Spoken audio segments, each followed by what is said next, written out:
ನಮಸ್ಕಾರ ವೀಕ್ಷಕರೇ ಕನ್ನಡಿಗರಿಂದ ಸಿಂಗಂ ಅಂತ ಕರೆಸಿಕೊಂಡ ಜನರ ರಕ್ಷಣೆಗಾಗಿ ಹಗಲಿರುಳು ದುಡಿದಂತಹ ಮಾಜಿ IPS ಅಧಿಕಾರಿ ಇದೀಗ ಇಡೀ ತಮಿಳುನಾಡಿನ ರಾಜಕೀಯ ಚಿತ್ರಣವನ್ನೇ ಬದಲಿಸಿದ್ದಾರೆ. ತಮಿಳುನಾಡಿನ ರಾಜಕೀಯದಲ್ಲಿ ಈ ಯುವ ನಾಯಕ ಸೃಷ್ಟಿಸಿರುವಂತಹ ಸಂಚಲನಕ್ಕೆ ಸ್ಟಾಲಿನ್ಗೂ ನಡುಕ ಶುರುವಾಗಿದೆ. ಇಂದಿಗೂ ಸವಾಲಾಗಿರುವಂತಹ ತಮಿಳುನಾಡಿನಲ್ಲಿ ಬಿಜೆಪಿಯ ಭದ್ರಕೋಟೆಯನ್ನು ನಿರ್ಮಿಸುವುದಕ್ಕೆ ಮುನ್ನುಡಿಯನ್ನ ಬರೆದಿದ್ದಾರೆ. ಅವರು ಬೇರಾರುವಲ್ಲ, ರಾಜಕೀಯದಲ್ಲಿ ಹೊಸ ಕ್ರೇಜ್ ಅನ್ನು ಹುಟ್ಟುಹಾಕಿರುವ ದಕ್ಷಿಣ ಭಾರತದ ಫೈರ್ ಬ್ರ್ಯಾಂಡ್ ನಾಯಕ, ಕನ್ನಡಿಗರ ನೆಚ್ಚಿನ ಸಿಂಗಂ ಅಣ್ಣಾಮಲೈ. ಹೌದು, ಸಿವಿಲ್ ಸೇವೆಯಿಂದ ಸ್ವಯಂ ನಿವೃತ್ತಿಯನ್ನು ತೆಗೆದುಕೊಂಡಂತಹ ಅಣ್ಣಾಮಲೈಯವರು ಇದೀಗ ರಾಜಕೀಯದಲ್ಲಿ ಸಖತ್ ಸದ್ದು ಮಾಡ್ತಿದ್ದಾರೆ. ಅಣ್ಣಾಮಲೈಯವರು ರಾಜಕೀಯಕ್ಕೆ ಬರ್ತಾರೆ ಅಂದಾಗ ಅವರು ರಾಜಕೀಯದಲ್ಲಿ ಏನು ಮಾಡೋದಕ್ಕೆ ಸಾಧ್ಯ ಅನ್ನುವಂತಹ ಮಾತುಗಳಿತ್ತು. ಆದರೆ ನನ್ನ ಭೂಮಿ ನನ್ನ ಜನರು ಪಾದಯಾತ್ರೆ ಸಂದರ್ಭದಲ್ಲಿ ಅಣ್ಣಾಮಲೈ ಹೋದಲ್ಲೆಲ್ಲ ಸೇರುತ್ತಿದ್ದ ಜನಸಾಗರವನ್ನ ಕಂಡು, ಅವರ ಜನಪ್ರಿಯತೆಯನ್ನು ಕಂಡು ಸ್ವತಃ ನರೇಂದ್ರ ಮೋದಿಯೇ ದಂಗಾಗಿ ಹೋಗಿದ್ದಾರೆ.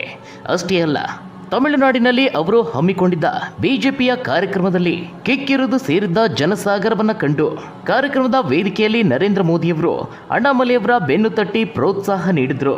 ಆ ಮೂಲಕ ಅಣ್ಣಾಮಲೈ ತಮಿಳುನಾಡಿನ ರಾಜಕೀಯದಲ್ಲಿ ಹೊಸ ಅಧ್ಯಾಯವನ್ನೇ ಬರೆದಿದ್ದಾರೆ. ಬಿಜೆಪಿ ಅಲ್ಲಿ ನೆಲೆಯೂರುವುದಕ್ಕೆ ಹೊಸ ಭರವಸೆಯನ್ನು ಮೂಡಿಸಿದ್ದಾರೆ. ಹಾಗಾದ್ರೆ ತಮಿಳುನಾಡಿನ ರಾಜಕೀಯ ಚಿತ್ರಣವನ್ನೇ ಅವರು ಬದಲಿಸಿದ್ದು ಹೇಗೆ?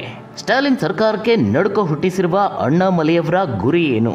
ಕೊಯಮತ್ತೂರಿನಿಂದ ಸ್ಪರ್ಧಿಸಿರುವಂತಹ ಅಣ್ಣಾಮಲೈಯವರು ಗೆಲುವನ್ನು ಸಾಧಿಸ್ತಾರಾ? ನಾಮಪತ್ರ ಸಲ್ಲಿಕೆ ಸಂದರ್ಭದಲ್ಲಿ ಅವರು ಘೋಷಿಸಿರುವಂತಹ ಆಸ್ತಿ ಎಷ್ಟು? ಅವರ ಜೀವನದ ಏಳು ಬೀಳುಗಳೇನು? ಆ ಎಲ್ಲ ಸಂಪೂರ್ಣ ಮಾಹಿತಿಯನ್ನು ನೋಡೋಣ. ಅದಕ್ಕೂ ಮುನ್ನ ವೀಕ್ಷಕರೇ, ಮುಂದಿನ ಲೋಕಸಭಾ ಚುನಾವಣೆಯಲ್ಲಿ ನೀವು ಕೂಡ ತಪ್ಪದೆ ಮತದಾನವನ್ನು ಮಾಡೋದಾದರೆ ತಪ್ಪದೆ ಈ ವಿಡಿಯೋವನ್ನು ಲೈಕ್ ಮಾಡುವ ಮೂಲಕವಾಗಿ ತಿಳಿಸಿ. ಹಾಗೆ ಚುನಾವಣಾ ಕುರಿತಾದ ಎಲ್ಲ ಸಂಪೂರ್ಣ ಮಾಹಿತಿಗಾಗಿ ತಪ್ಪದೆ ನಮ್ಮ ಚಾನಲ್ಗೆ ಸಬ್ಸ್ಕ್ರೈಬ್ ಮಾಡಿ. ಒಂದು ಕಾಲದಲ್ಲಿ ತಮಿಳುನಾಡಿನಲ್ಲಿ ಬಿಜೆಪಿಯ ಧ್ವಜ ಹಿಡಿಯೋದಕ್ಕೂ ಯಾರೂ ಇರಲಿಲ್ಲ. ಆದರೆ ಇವತ್ತು ಇಡೀ ತಮಿಳುನಾಡೇ ಈತನಿಗಾಗಿ ಒಂದಾಗಿದೆ. ಅಲ್ಲಿನ ರಾಜಕೀಯ ಚಿತ್ರಣವನ್ನೇ ಅವರು ಬದಲಿಸಿದ್ದಾರೆ ಅಂದರೆ ತಪ್ಪಾಗೋದಿಲ್ಲ. ಅಲ್ಲಿ ಯಾವ ರೀತಿಯ ಕ್ರೇಜ್ ಹುಟ್ಟಿಕೊಂಡಿದೆ ಅಂದರೆ ಅವರು ಹೋದಲ್ಲೆಲ್ಲ ಜನಸಾಗರವೇ ಹರಿದು ಬರ್ತಿದೆ. ಇಂತಹ ಅಣ್ಣಾಮಲೈಯವರು ಜನಿಸಿದ್ದು 1984 ಜೂನ್ 4ರಂದು ತಮಿಳುನಾಡಿನ ಕರೂರು ಜಿಲ್ಲೆಯ ತೊಟ್ಟಂಪಟ್ಟಿಯಲ್ಲಿ ಜನಿಸಿದ್ರು. ಇವರ ತಂದೆ ಕುಪ್ಪುಸ್ವಾಮಿ, ತಾಯಿ ಪರಮೇಶ್ವರಿ. ಇವರದ್ದು ಕೃಷಿ ಹಿನ್ನೆಲೆ ಇರುವಂತಹ ತಕ್ಕ ಮಟ್ಟಿಗೆ ಅನುಕೂಲಸ್ಥ ಕುಟುಂಬ. ಹೀಗಾಗಿ ಅಣ್ಣಾಮಲೈಯವರಿಗೆ ಒಳ್ಳೆಯ ಎಜುಕೇಶನ್ ಸಿಗುತ್ತೆ. ಕೊಯಮತ್ತೂರಿನಲ್ಲಿರುವ ಕಾಲೇಜಿನಲ್ಲಿ ಮೆಕ್ಯಾನಿಕಲ್ ಇಂಜಿನಿಯರಿಂಗ್ ಪದವಿಯನ್ನು ಪಡೆದುಕೊಳ್ತಾರೆ. ನಂತರ ಉತ್ತರ ಪ್ರದೇಶದ ಲಕ್ನೋದಲ್ಲಿ ಇರುವ IIM ಕಾಲೇಜಿನಿಂದ MBA ಪದವಿಯನ್ನು ಪಡೆದುಕೊಳ್ತಾರೆ. ಹೀಗೆ ಲಕ್ನೋದಲ್ಲಿ ಇರುವಾಗಲೇ ಅಲ್ಲಿನ ಜನರ ಕಷ್ಟವನ್ನು ನೋಡಿ ಸಮಾಜ ಸೇವೆಯ ಮೇಲೆ ಅವರಿಗೆ ಆಸಕ್ತಿ ಬೆಳೆಯುತ್ತೆ. ಅದೇ ಸಮಯದಲ್ಲಿ ಆದಂತಹ ಮುಂಬೈ ಉಗ್ರರ ದಾಳಿ ಇವರನ್ನ ಕಂಪ್ಲೀಟ್ ಆಗಿ ಬದಲಾಯಿಸಿ ಬಿಡುತ್ತೆ. ಅಲ್ಲಿಂದಲೇ ಅವರು UPSCಗೆ ತಯಾರಿಯನ್ನ ಮಾಡಿಕೊಳ್ತಾರೆ. ಅಂತಿಮವಾಗಿ 2011ರಲ್ಲಿ UPSC ಪರೀಕ್ಷೆಯನ್ನ ಕ್ರ್ಯಾಕ್ ಮಾಡಿ ಕರ್ನಾಟಕ ಕೇಡರ್ IPS ಅಧಿಕಾರಿಯಾಗಿ ಆಯ್ಕೆ ಆಗ್ತಾರೆ.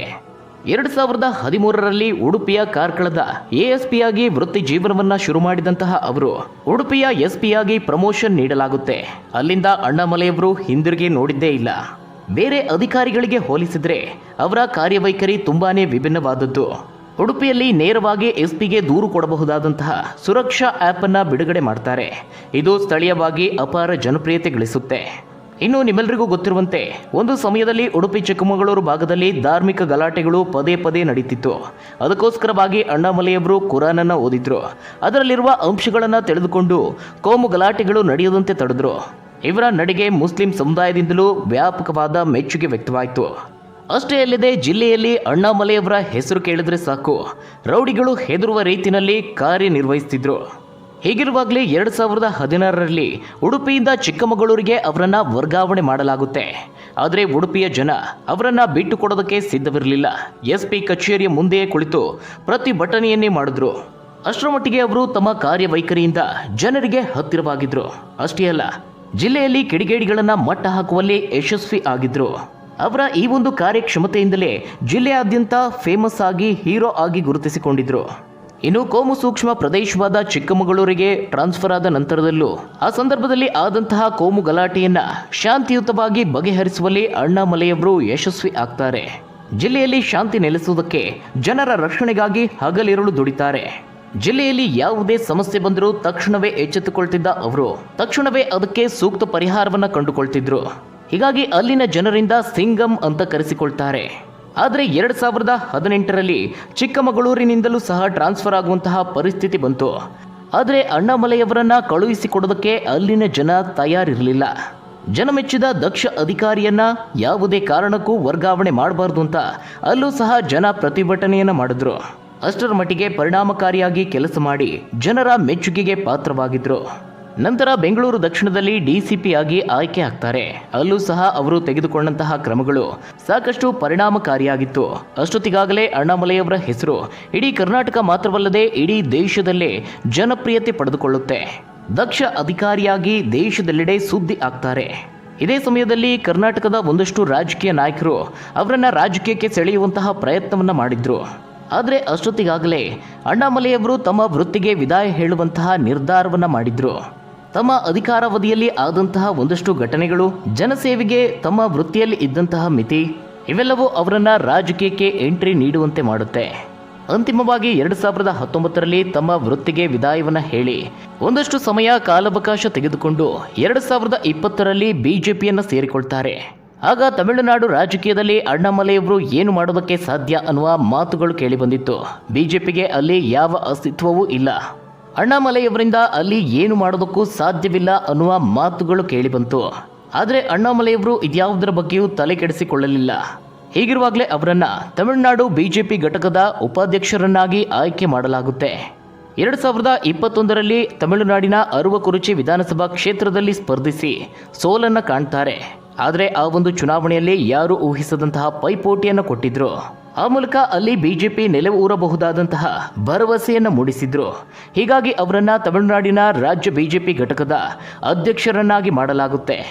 ಹಿಂದಿನಿಂದಲೂ ಅವರು ಅಲ್ಲಿರುವ ಡಿಎಂಕೆ ಮತ್ತು ಎಐಡಿಎಂಕೆ ಭ್ರಷ್ಟಾಚಾರಗಳನ್ನು ವಿರೋಧ ಮಾಡುತ್ತಲೇ ಬಂದಂಥವರು. ಹೀಗೆ ತಮಿಳುನಾಡಿನಲ್ಲಿ ಅಣ್ಣಾಮಲೈಯವರು ಜನರ ಪರವಾಗಿ ನಿಂತುಕೊಳ್ತಾರೆ. ಪಕ್ಷ ಸಂಘಟನೆ ಮಾಡುವುದರ ಜೊತೆಗೆ ನಿರಂತರ ಜನಸಂಪರ್ಕ ಅವರನ್ನ ಮತ್ತಷ್ಟು ಮೇಲಕ್ಕೆ ಕೊಂಡೊಯ್ಯುತ್ತೆ. ಜನರಲ್ಲಿ ಅವರ ಮೇಲೆ ಅಪಾರವಾದ ನಂಬಿಕೆ ಹುಟ್ಟುಕೊಳ್ಳುತ್ತೆ. ಇತ್ತೀಚೆಗೆ ಅವರು ನನ್ನ ಭೂಮಿ ನನ್ನ ಜನರು ಅನ್ನುವ ಪಾದಯಾತ್ರೆಯನ್ನು ಹಮ್ಮಿಕೊಂಡಿದ್ರು. ಈ ಒಂದು ಪಾದಯಾತ್ರೆಯಲ್ಲಿ ವ್ಯಕ್ತವಾದಂತಹ ಅಪಾರ ಜನಬೆಂಬಲ ಅಣ್ಣಾಮಲೈಯವರು ಇಡೀ ದೇಶದ ಗಮನವನ್ನು ಸೆಳೆಯುವುದಕ್ಕೆ ಕಾರಣವಾಯಿತು. ಇದೇ ಸಂದರ್ಭದಲ್ಲಿ ಇತ್ತೀಚೆಗಷ್ಟೇ ಹಮ್ಮಿಕೊಂಡಿದ್ದ ಕಾರ್ಯಕ್ರಮವೊಂದಕ್ಕೆ ನರೇಂದ್ರ ಮೋದಿಯವರು ಆಗಮಿಸಿದ್ರು. ಆ ಸಂದರ್ಭದಲ್ಲಿ ಅಣ್ಣಾಮಲೈಯವರಿಗೋಸ್ಕರ ಅಲ್ಲಿ ಸೇರಿದ್ದ ಜನಸಾಗರವನ್ನ ಕಂಡು ಸ್ವತಃ ನರೇಂದ್ರ ಮೋದಿಯೇ ದಂಗಾಗಿ ಹೋಗಿದ್ರು. ಅಣ್ಣಾಮಲೈಯವರನ್ನ ತುಂಬಿದ ವೇದಿಕೆಯಲ್ಲಿ ಬೆನ್ನು ತಟ್ಟಿ ಪ್ರೋತ್ಸಾಹಿಸಿ ಹಾಡಿ ಹೊಗಳಿದ್ರು. ಸದ್ಯ ತಮಿಳುನಾಡಿನಾದ್ಯಂತ ಬಿಜೆಪಿ ಹಾಗೆ ಅಣ್ಣಾಮಲೈ ಹವಾ ಎಷ್ಟರ ಮಟ್ಟಿಗೆ ಇದೆ ಅಂದ್ರೆ ಅವರೇ ಮುಂದಿನ ತಮಿಳುನಾಡಿನ ಭವಿಷ್ಯದ ಸಿಎಂ ಅಂತ ರಾಜಕೀಯ ವಲಯದಲ್ಲಿ ಚರ್ಚೆಯನ್ನು ಹುಟ್ಟುಹಾಕಿದೆ. ಹೀಗಾಗಿನೇ ಉಳಿದ ಪಕ್ಷಗಳಿಗೆ ಹಾಗೆ ಸ್ಟಾಲಿನ್ ಸರ್ಕಾರಕ್ಕೆ ನಡುಕು ಶುರುವಾಗಿದೆ. ಇಂತಹ ಅಣ್ಣಾಮಲೈಯವರು ಇದೀಗ ಲೋಕಸಭಾ ಚುನಾವಣೆಯಲ್ಲೂ ಸ್ಪರ್ಧಿಸುತ್ತಿದ್ದಾರೆ. ತಮಿಳುನಾಡಿನ ಕೊಯಮತ್ತೂರು ಲೋಕಸಭಾ ಕ್ಷೇತ್ರದಿಂದ ಬಿಜೆಪಿ ಅಭ್ಯರ್ಥಿಯಾಗಿ ಸ್ಪರ್ಧಿಸುತ್ತಿದ್ದಾರೆ. ಇದಿಷ್ಟು ಅವರ ರಾಜಕೀಯ ಜೀವನದ ಬಗ್ಗೆ. ಆದರೆ ಇನ್ನು ಅವರ ವೈಯಕ್ತಿಕ ಜೀವನದ ವಿಚಾರಕ್ಕೆ ಬರೋದಾದರೆ ಅವರ ಪತ್ನಿಯ ಹೆಸರು ಅಖಿಲಾ ಸ್ವಾಮಿನಾಥನ್. ಮೂಲತಃ ಕೊಯಮತ್ತೂರಿನ ಉದ್ಯಮಿಯ ಪುತ್ರಿಯಾಗಿದ್ದಾರೆ. ಆದರೆ ಅವರು ಹುಟ್ಟಿ ಬೆಳೆದಿದ್ದು ಬೆಂಗಳೂರಿನಲ್ಲಿ ಅನ್ನೋದು ಬಹುತೇಕರಿಗೆ ಗೊತ್ತಿಲ್ಲ. ಈ ಇಬ್ಬರು ಒಂದೇ ಕಾಲೇಜಿನಲ್ಲಿ ಓದಿದಂಥವರು. ಅಣ್ಣಾಮಲೈಯವರು ಮೆಕ್ಯಾನಿಕಲ್ ಇಂಜಿನಿಯರಿಂಗ್ ಅನ್ನು ಓದಿದರೆ ಅಖಿಲಾ ಅವರು ಕಂಪ್ಯೂಟರ್ ಸೈನ್ಸ್ ಅನ್ನು ಓದಿದ್ದಾರೆ. ಇನ್ನು ಇಬ್ಬರ ಸ್ವಭಾವವು ತದ್ವಿರುದ್ಧ. ಅಣ್ಣಾಮಲೈಯವರು ತುಂಬಾನೇ ಅಗ್ರೆಸಿವ್ ಹಾಗೆ ಖಡಕ್, ಆದರೆ ಅಖಿಲಾ ಅವರು ಮಿತಭಾಷಿ, ಮೃದು ಸ್ವಭಾವದ ಹುಡುಗಿ. ಇಬ್ಬರ ತದ್ವಿರುದ್ಧದ ಸ್ವಭಾವವೇ ಅವರನ್ನ ಪ್ರೀತಿಯ ಬಲೆಯಲ್ಲಿ ಸಿಲುಕಿಸಿತ್ತು.